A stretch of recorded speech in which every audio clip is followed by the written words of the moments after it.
السلام علیکم ورحمۃ اللہ وبرکاتہ۔ اعوذ باللہ من الشیطان الرجیم، بسم اللہ الرحمن الرحیم۔ آج میں خوابوں کی تعبیر میں آپ کو بتاؤں گا کہ خواب کے اندر سورج کو دیکھنا کیا ہے۔ حضرت دانیال علیہ السلام کیا فرماتے ہیں اس کے متعلق، حضرت ابن سیرین رحمۃ اللہ علیہ کیا فرماتے ہیں۔ حضرت دانیال علیہ السلام نے فرمایا ہے کہ خواب میں آفتاب بادشاہ یا خلیفہ بزرگوار ہوتا ہے۔ اگر خواب دیکھے کہ اس نے آفتاب کو آسمان سے پکڑا ہے یا اپنی ملک میں لیا ہے، یعنی اپنی ملکیت میں لیا ہے، اپنے قبضے میں لیا ہے، دلیل ہے کہ بادشاہی یا بزرگی پائے گا، بادشاہ کا دوست مقرب ہوگا۔ اور اگر دیکھے کہ خود آفتاب ہو گیا ہے تو دلیل ہے کہ آفتاب کے اندازے پر بادشاہ ہوگا۔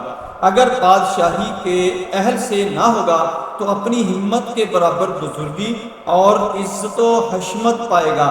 اور اگر دیکھے کہ آفتاب سے جنگ کرتا ہے تو دلیل ہے کہ بادشاہ اس کے ساتھ جنگ اور خصومت کرے گا۔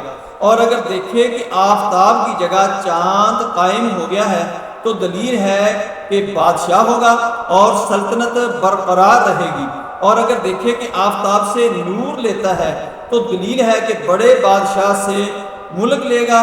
اور اگر دیکھے کہ آفتاب کو پکڑا ہے لیکن آسمان سے نہیں اور اس کی شعاع اور نور بھی نہیں ہے اور تاریک و سیاہ ہے تو غم سے نجات پائے گا۔ اور اگر دیکھے کہ آفتاب تاریک اور سیاہ ہے اور اپنی جگہ پر نہیں ہے تو دلیل ہے کہ بادشاہ اپنے کاموں میں محتاج ہوگا۔ حضرت ابن سیرین رحمۃ اللہ علیہ نے فرمایا ہے کہ خواب میں آفتاب بزرگوار بادشاہ ہوتا ہے اور چاند وزیر اور زہرہ عورت اور عطارد بادشاہ کا منشی اور مریخ شاہی پہلوان اور باقی ستارے بادشاہی لشکر ہوتے ہیں۔ حضرت جابر مغربی رحمۃ اللہ، دوبارہ ایک دفعہ سن لیں کہ حضرت ابن سیرین رحمۃ اللہ علیہ نے فرمایا ہے کہ خواب میں آفتاب بزرگوار بادشاہ ہوتا ہے اور چاند وزیر اور زہرہ عورت ہوتی ہے۔ زہرہ ستارہ یعنی جو ہوتا ہے وہ عورت ہوتی ہے۔ عطارد ستارہ جو ہوتا ہے بادشاہ کا منشی ہوتا ہے۔ مریخ ستارہ جو ہوتا ہے وہ شاہی پہلوان اور باقی ستارے بادشاہی لشکر ہوتے ہیں۔ حضرت جابر مغربی رحمۃ اللہ علیہ نے فرمایا ہے کہ خواب میں آفتاب باپ اور چاند ماں اور باقی ستارے بھائی ہوتے ہیں۔ چنانچہ حق تعالی نے اپنے کلام میں حضرت یوسف علیہ السلام کے قصے میں بیان فرمایا ہے، انی رأیت احد عشر کوکبا والشمس والقمر رأیتهم لی ساجدین۔ انی رأیت احد عشر کوکبا والشمس والقمر رأیتهم لی ساجدین۔ میں نے خواب میں 11 ستارے دیکھے اور آفتاب اور چاند کو دیکھا ہے کہ مجھ کو سجدہ کرتے ہیں۔ لہذا اس کی تعبیر یہی تھی کہ جو ان کے بھائی تھے وہ ان کو خواب کے اندر نظر آئے کہ ان کو خواب میں اللہ کی ذات نے ان کو یہ دکھایا کہ 11 ستارے جو ہیں وہ اس کو سجدہ کر رہے ہیں اور آفتاب اور چاند کو دیکھا ہے مجھ کو سجدہ کرتے ہیں۔ اور جو زیادتی اور کمی آفتاب اور مہتاب اور ستاروں میں دیکھے تو ماں باپ اور بھائیوں پر دلیل ہے۔ اور اگر دیکھے کہ آفتاب روشن اور پاکیزہ نکلا ہے اور اس کے گھر بھی چمکا ہے تو دلیل ہے کہ اپنے رشتہ داروں میں سے عورت چاہے گا۔ اور اگر دیکھے کہ ابر یعنی بادل جو ہیں وغیرہ آفتاب کے نور کو ڈھانپتا ہے، یعنی بادل آفتاب کے نور کو ڈھانپتا ہے تو دلیل ہے کہ بادشاہ کا حال خطرناک ہوگا۔ اور اس کے احوال خاص کر جب آفتاب کو کھلتا دیکھے بدل جائیں گے۔ اور اگر دیکھے کہ آفتاب سیاہی سے روشنی میں آیا ہے تو دلیل ہے کہ بادشاہ بیمار ہو کر جلدی شفا پائے گا۔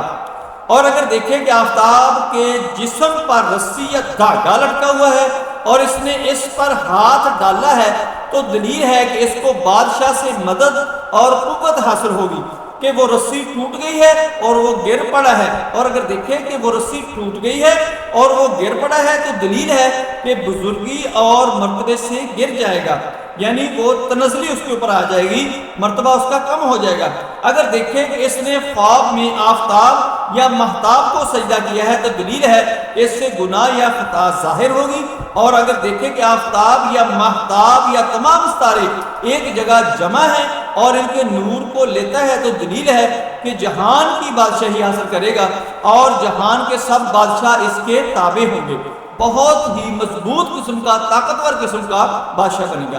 اور اگر دیکھیں کہ سورج اور چاند ستارے پکڑے ہیں اور سب سیاہ اور تاریک ہیں تو اس امر کی دلیل ہے کہ خواب دیکھنے والا ہلاک ہو جائے گا، خاص کر اگر ظالم اور ستمگر بھی ہے۔ حضرت کرمانی رحمۃ اللہ علیہ نے فرمایا کہ اگر دیکھیں کہ آفتاب کے درمیان سیاہی کا نقطہ ہے تو دلیل ہے کہ بادشاہ کا دل ملک میں مشغول ہوگا، اور اگر دیکھیں کہ دو آفتاب آپس میں لڑتے ہیں تو دلیل ہے کہ دو بادشاہ آپس میں جنگ کریں گے، اور اگر آفتاب کو زمین پر اترا ہوا بے نور دیکھیں تو دلیل ہے کہ اس ملک کا بادشاہ سلطنت سے معزول ہو کر اور ملک سے بے بہرا ہوگا، اور اگر آفتاب کو اپنے ہاتھ میں سیاہ دیکھے تو دلیل ہے کہ بادشاہ اور خواب دیکھنے والا دونوں غم میں مبتلا ہوں گے، اور اگر دیکھیں کہ آفتاب کسی سوراخ میں گم ہو گیا ہے تو دلیل ہے کہ بادشاہ مرے گا اور عام خلقت کو رنج و غم ہوگا، اور اگر دیکھیں کہ آفتاب اور ستاروں کو کسی چیز نے چھپا لیا ہے تو دلیل ہے کہ بادشاہ لشکر سمیت دشمن سے شکست پائے گا، اور اگر دیکھیں کہ آفتاب کی پرستش کر رہا ہے تو دلیل ہے کہ کسی بڑے بادشاہ کا مقرب ہوگا، یعنی بڑے بادشاہ کا بہت قریبی ہوگا۔ حضرت اسماعیل اشعث رحمۃ اللہ علیہ نے فرمایا ہے کہ اگر کوئی شخص خواب میں دیکھے کہ اس کا چہرہ آفتاب کی طرف ہے، پھر آفتاب سے چہرہ پھیر لیا ہے تو دلیل ہے کہ پہلے کافر تھا، پھر مسلمان ہوا اور انجام کر پھر کافر ہو جائے گا، اور اگر خواب میں دیکھے کہ آفتاب کو پھر دیکھا ہے تو دلیل ہے کہ اس ملک کا بادشاہ کسی نا امید چیز سے رنج پائے گا، اور اگر آفتاب کو اپنے ساتھ باتیں کرتے ہوئے دیکھے تو دلیل ہے کہ بادشاہ سے مرتبہ اور حشمت اور بزرگی پائے گا۔ حضرت جعفر صادق رضی اللہ تعالیٰ عنہ نے فرمایا ہے کہ آفتاب کو دیکھنے کی تعبیر 8 وجہ پر ہے۔ اول خلیفہ، دوم سلطان بزرگ، سوم رئیس، چہارم حاکم بزرگ، پنجم عادل بادشاہ، ششم رعیت کا فائدہ، ہفتم مرد کے لیے عورت اور عورت کے لیے مرد، ہشتم نیک اور روشن کام۔ یہ اس کی حضرت جعفر صادق رضی اللہ تعالیٰ عنہ کے مطابق یہ 8 طرح کی تعبیر ہوگی جو میں نے آپ کو ڈیٹیل میں بتا دی ہے، اور یہ بھی آپ نے فرمایا ہے کہ اگر کوئی دیکھے کہ وہ آفتاب کو سجدہ کرتا ہے تو دلیل ہے کہ بادشاہ اس پر مہربانی کر کے اپنا مصاحب بنائے گا، مرتبہ بڑا ہوگا، ملک کے رئیس اور امیر عدل کریں گے، اور صرف آفتاب کی شعاع کو دیکھنا اس کے برعکس حکم رکھتا ہے۔ دوستوں میری ویڈیو پسند آئے اس کو لائک کریں، دوستوں کو شیئر کریں، بیل آئیکن کو پریس کریں، میرے چینل کو سبسکرائب کریں، اپنا خیال رکھیں۔ اللہ حافظ، السلام علیکم ورحمۃ اللہ وبرکاتہ۔